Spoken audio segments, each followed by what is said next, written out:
Hello children and welcome to today's lesson. Today in this lesson we are going to be teaching you how to not be a dick rider. And if you got sent this video by someone you know, you're probably a dick rider. Now you may have not known what you were doing at the time, or intentionally did it and don't really care. But hey, don't fret. Either way, that's what this video is here to fix. This is going to be a complete guide going over how to cure this unfathomable illness that affects millions of people around the world. Some example of people in this category are as follows: anime fans, sports fans, K-pop fans, Dream fans, NBA YoungBoy fans, Andrew Tate fans, and much more. Also, since it's 2022 and people don't really understand anything nowadays, I don't mean that just because you're a fan of someone, whether big or not, that you're a D-rider because of that automatically. But if you're really getting offended over this video and can't understand basic cadence, then you're probably already a D-rider. So first we need to start off with the definition of D-riding. A D-rider, also known as a meat rider, meat muncher, glizzy gobbler, salami slopper, is a person who is usually an overzealous, mindless fan of anyone, be it a rapper, singer, athlete, music genre, band, or any given thing. A D-rider sees no flaw in whatever they are D-riding at that time. And if you happen to offer an opinion or simply not like whatever a D-rider likes, the D-rider will consider you a hater for offering your opinion. Also, we want to note that D-riding is genderless and anyone can be one. It doesn't matter if you're a man, a woman, a they/them, etc. And I'll start off the lesson with this point. Know what the person is saying. A lot of us in social media nowadays listen way more to celebrities and influencers than we really should. Like, we're at the point in this generation where kids learn lessons from random people online, with people holding universities and discords, and they'll take it in more than an official teacher's lesson in school. Whether it's their view on the political and economic state of the world, down to dumb things like why they don't like this influencer because they offended this 1% of people. And everyone is always giving their opinions and statements online nowadays, even when it's completely unneeded. Like, I don't need to hear Cardi B's statement on how the interest rate and inventory on homes in the United States is going up. Bitch, you drugged a man. Did we just all forget that? Anyways, when someone has a sizable following nowadays and gives their opinion on something, whether it's right or wrong, it seems to not really matter anyways, because there will always be some people agreeing with them no matter how wrong they were. Like, let's take a big public figure for example that sets a good example for kids: NBA YoungBoy. NBA YoungBoy fans are already known for being the biggest D-riders ever. If you see this profile picture in your comments, just know you're about to read the most stupidest shit you've ever seen in your life. I think it's toned down a bit more, but I still see them a lot. And NBA YoungBoy could come out and tweet anything, and his fans would believe it. He could say that the government just messaged him and told him that if they don't kill their parents in the next 5 minutes, he won't ever drop another album again. And kids would actually do it. We'd see the highest murder rate globally that day. So I'm just saying you need to understand and fully dissect what that person is saying. If they're trying to use their platform for bad or just saying stupid shit in general, you don't have to agree with them. The next point I want to talk about is being able to think on your own. This goes hand in hand for what I just said earlier. So when a person gives their own opinion on something, you shouldn't think that just because that person you look up to said something, that they're automatically in the right and can do no wrong. Believe it or not, you can disagree with what someone says even if you like them. Whoa, I know, crazy, right? You can disagree with someone.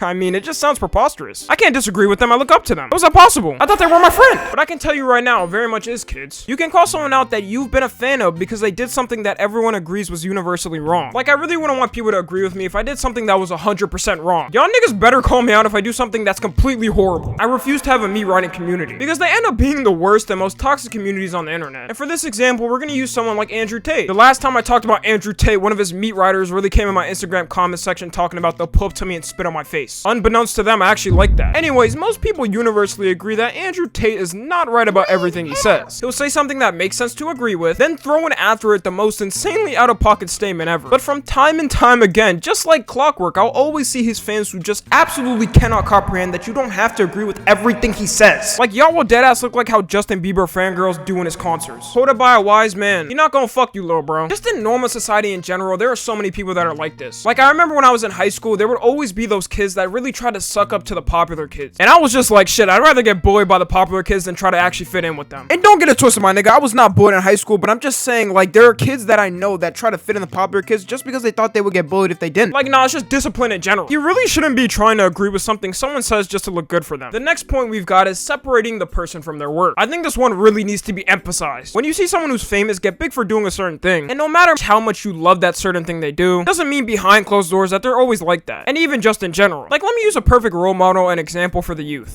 R. Kelly. Now, R. Kelly was and still is one of the biggest artists to this day. A lot of people still love his music if they're over the age of 40. But this is what I mean by separating the person from their work. Because we all know what R. Kelly did. I mean, it's no new God-given revelation and story that just came out. And when R. Kelly got sentenced to 30 years for his crimes, you deadass had people tweeting hashtag free R. Kelly on Twitter. This wasn't a meme or joke either. Like, there were some people who seriously meant it when they were tweeting it. Deadass, there were so many tweets still up that say him getting locked up is a plot of the government, saying his label set him up for this outcome, and saying shit like Allah is preparing for him to get released. Bro, that's just straight up disrespectful. What the fuck? Not everything on the internet internet is a conspiracy theory. There is no Easter Bunny, there is no Tooth Fairy, and there is no Queen of England. I mean, there is literal video proof of him doing it. What more proof could you need? And I know damn well the only reason they want him out is to drop more music. They might as well just have said that in their tweet. Like, I would have taken that in more respect than them doing this. This also happens with nearly every artist that gets locked up. A rapper could get locked up for shooting up an entire school, and you would still have people saying free them in the comments. No, fuck that. Keep them locked up. This is what I mean by separating the person from their work. R. Kelly shouldn't be free just because he made good music, and good music is pushing it. Trapped in a Closet was fire though. Now, if you still want to listen to his music even after the crimes, that's up to you. I really don't care. But this rule goes for anyone that's big on the internet. You truly don't know how a lot of people act off camera. There are so many people in literally every industry that put on a fake persona and act 100% different off camera. Like, yeah, I remember when Ellen got exposed and everyone was wide-mouthed shocked with what she would do to her staff. And I mean, it was pretty obvious from the start. Have you ever met a woman with this haircut that's 100% sane in their mind? Exactly. So the overall point I'm making is that just because a person makes something that you like, whether it's content, music, entertainment, etc., doesn't mean they're a jolly good person and you have to like them just because of that content. You can just like their work and not them. The next point we've got is have your own style, please. Nowadays, it's hard to see someone have their own style and not try to copy someone else's word for word and bar for bar. And people will meet right to the point where they just try to act like that person. It's insane, honestly. Whether it's impersonating their craft to try to make it their own, changing their own style to fit that person's style, acting like the way they talk and speak. And the worst part is a lot of times they really don't notice it. They're so into that person or thing that they just start acting like them naturally. Like they say, the way people act around you is how you're going to act. So if you're watching hours and hours of that person, it can happen to some people. People just really miss the key difference of taking inspiration from someone and not completely copying them. For example, for me, there's so many people on this platform that I've taken inspiration from in the years. And don't just copy word for word and bar for bar their exact way. I swear, we were all taught in school how bad plagiarism is and how to not do it, to cite our sources and to give the proper credit. And at the time, it seemed like a pain to do it and cite your sources. But now I realize why teachers always emphasize citing your sources. Seeing all these clones online and all these copies, the amount of clones and copies nowadays is just insane. The type of path of copying someone will only lead you to fall off eventually though. Like, have you seen the amount of Mr. Beast clones that are on YouTube? It's really gotten out of hand. They copy the exact way he does literally anything. Mr. Beast could take a shit at a specific time in a video and somebody would copy that and just paste it into their channel for people to watch. And the crazy thing is, it works. Like, people get millions of views off of this. Some of these clones have millions of subscribers and I guarantee you've never heard of them. But eventually, if they keep it up, they're just going to slowly fade away from the limelight, entering the abyss of clones that have tried to copy people and failed. Just like how every copycat does. So for your own safety, don't lead into this path, please. You're not Mr. Beast. You're not I Show Speed. You're not Cardi. And this next point I like to call a little something like, they don't know you, lil bro. I've said this before in YouTube videos, so I'll say it again. Some of you guys go on the most major defense for people that don't know you, and probably never will. This can be okay to an extent. Like, if someone is actively hating on someone you like or bullshitting on them with lies, then I suspect that their fans are going to reply and defend them. That's just how life works. But some of you guys will literally reply to every hate comment a person gets. You really don't need to do all of that. 99.9% of the time, hate comments are about 0.1% of the comments a person gets. And I see this behavior happen a lot with fan or stan accounts. Now, I'm not even going to dive into how bad some of these fan and stan accounts have parasocial relationships, but man, some of these fan accounts act like they're Saul Goodman for that person. They'll write about 5 paragraphs with MLA citation replying to a hate comment. Like, bro, you don't even put that much effort into school, and you're doing it for a random nigga online. That's exactly why I call this the they don't know you little bro. You just really don't need to put in that much effort for a random hater. Then it goes to the point where you'll have an entire argument, threats are being thrown at each other, death threats are being thrown at each other, swatting threats are being thrown at each other, and everything just totally explodes out of proportion. Meanwhile, the person you were defending is just chilling back and probably hasn't even seen the hate comment. Like, trust me, 99% of people that are big that I know don't read their comments. Maybe they'll read it like once or twice, but other than that, they're not reading them. If every content creator did read their comments frequently, every single content creator would just be completely depressed. I mean, comment sections kind of suck now. All you see is sex bots, crypto fake scam bots, spam, and anything you can really think of. It's just not a fun experience to do. So you're having a whole thread argument for pretty much nothing. And in conclusion of this video, don't be a D-writer. You can be a part of a community and not be a D-writer. You can call anyone out no matter how much you love them if they're wrong. I mean, we put the same cadence on with literally anybody in real life, so why are we not doing it for famous people that don't know us? It just really doesn't make sense. And to finally close it out, I honestly have no problem with people repping their communities in their bio or having a profile picture of someone they like. That doesn't count as D-writing. So I hope you all learned something new. Follow my Instagram, Twitter now, and TikTok. As always, I love you guys consensually, and until next time,